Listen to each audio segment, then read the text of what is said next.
Hello and welcome to another episode of Food Tech 101. Is that going to be a thing we're going to do now? Maybe, who knows.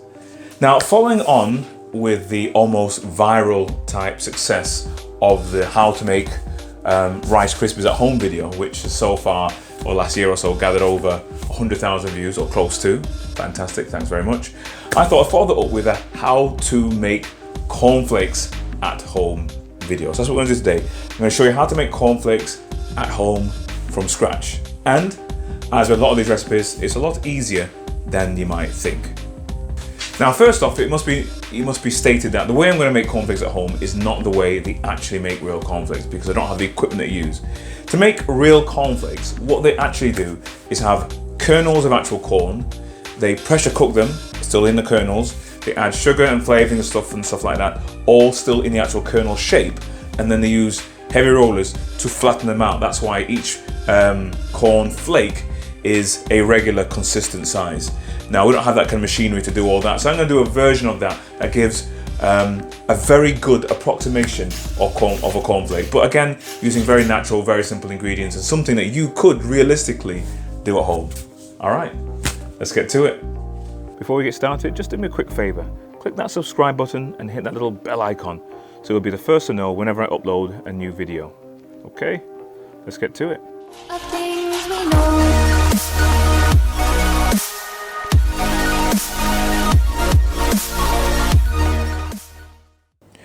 For this recipe, you'll need 150 grams of fine cornmeal, about 10 grams of sugar. I've used a brown caster sugar, about 10 mils of oil. I've used sunflower oil, a pinch of salt, a capful of vanilla essence, and optionally, about quarter or a third of a teaspoon of bicarbonate of soda. And this really is quite a simple process. To begin with, I'm going to add all my dry ingredients together. So my cornmeal, then my sugar, then the salt, then I'm going to add bicarbonate of soda. And I'm just going to give these a thorough mix together. To make it a bit easier, I might just use a whisk. Now, my brown sugar actually has some lumps in it, so I'm just going to whisk out those lumps. Okay, I've mixed all the dry ingredients together, so next I'm just going to add the wet ingredients. So I've gone to add my oil right in the middle. I'm going to follow that up with the vanilla essence, about a capful. Again, the vanilla essence, I would say, was optional. You don't necessarily have to have vanilla essence flavor, but I think it works. And then in my measuring jug, I have about 100 mils of water, which I may not use all of it. I'm looking for quite a thick, doughy consistency. So I'm going to add a little bit at a time.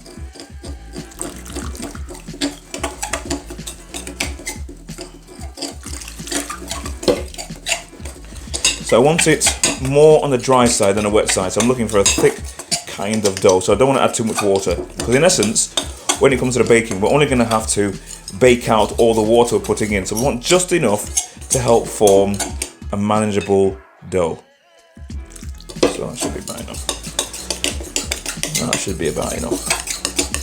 At this point, I like to get my hands in just to make sure it's fully mixed together. You're not forming an actual dough as such, but something that looks quite similar.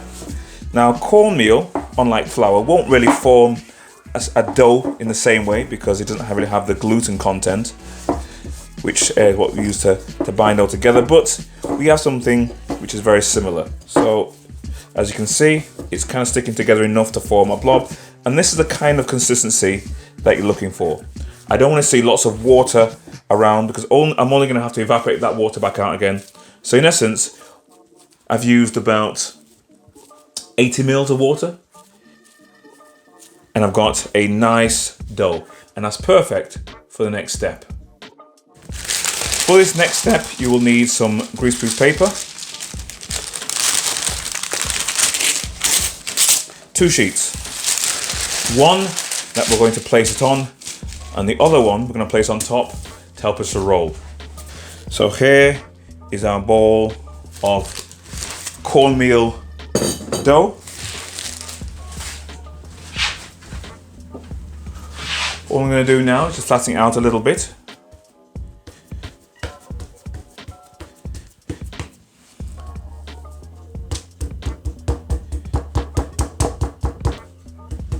Just kind of getting it started. But this next stage is probably one of the more significant stages, and that's where we roll our dough out as thin as we can. We want a nice thin mixture so we have nice thin flakes. So I'm just going to roll it out.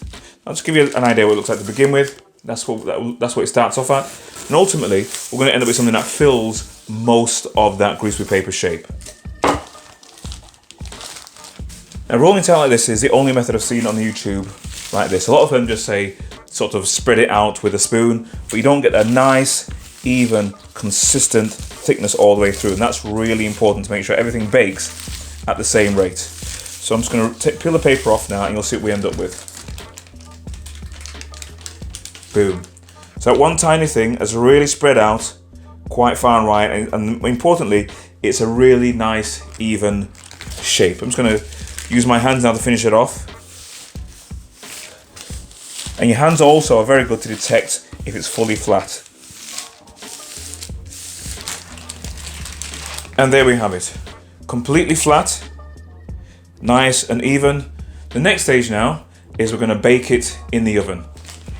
Next I'm going to transfer it onto my baking tray. I'm actually going to use the reverse side because it's a little bit bigger and I can spread it right out. And it's a bigger shape.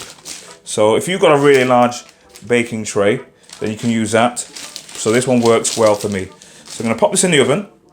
I'm going to pop it on at about 180 degrees for about 15 to 20 minutes. That should dry it all off completely, and you should see cracks forming all over it.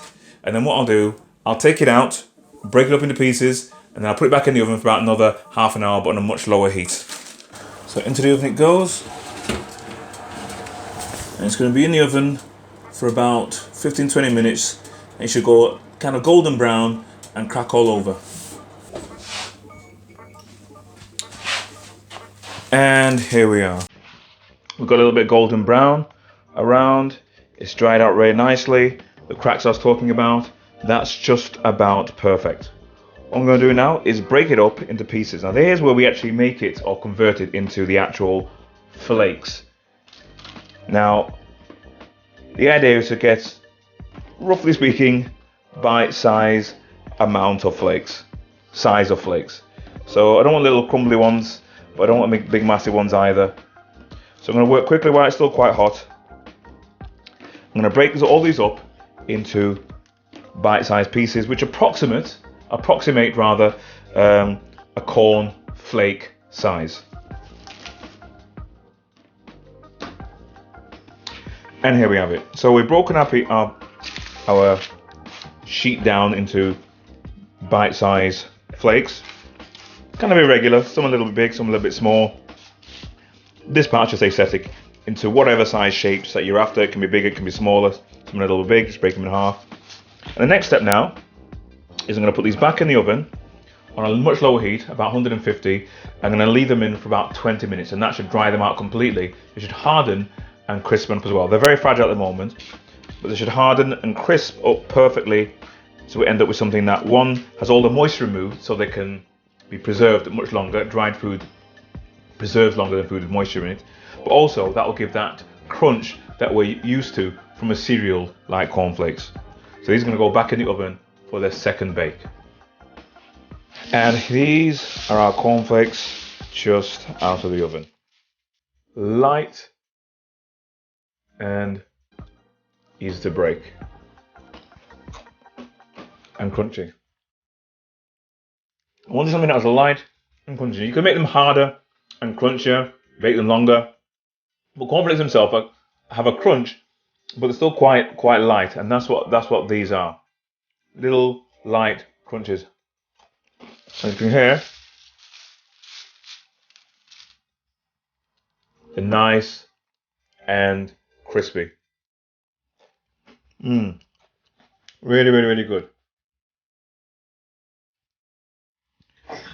Once you're flakes have dried and cooled, you just transfer them to a container.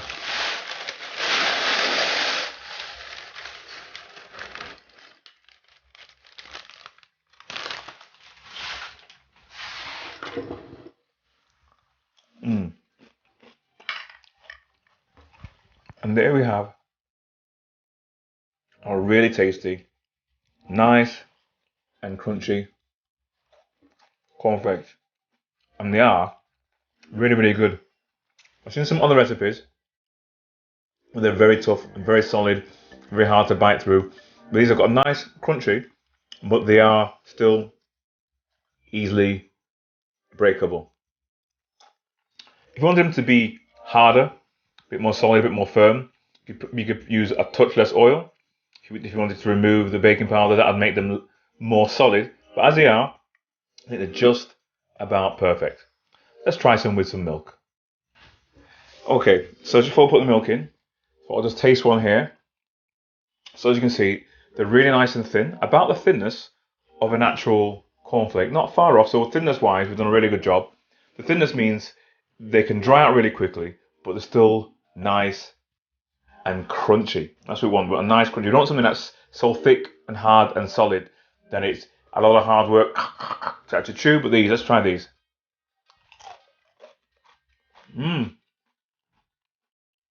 Really nice. Light, nice and crunchy, easy to chew. A little sweetness coming through from the sugar. Really nicely balanced, but still fairly light as well. I think the bicarbonate soda is giving it a little lightness inside that some other recipes I've seen wouldn't have. They can become quite solid. So this is really, it's worked out extremely well. Let's try a little bit of milk. All right, let's see what these things taste like.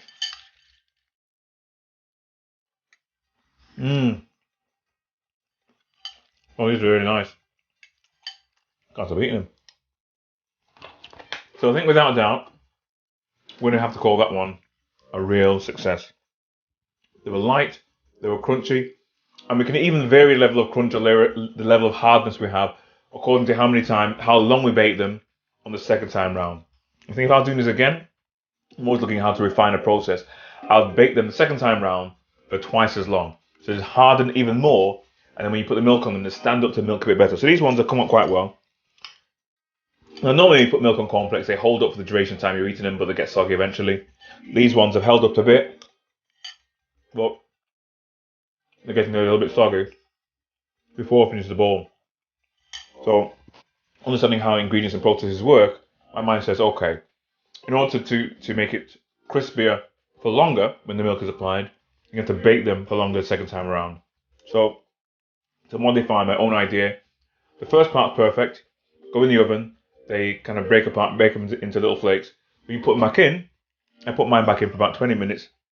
I think if you put them back in the oven on about 150 degrees for about 45 to 50 minutes, then they will go even harder and then they'll withstand the milk a bit better. But so far, I think these have come out extremely well. And there we have it, the best homemade cornflake recipe on the whole of the internet.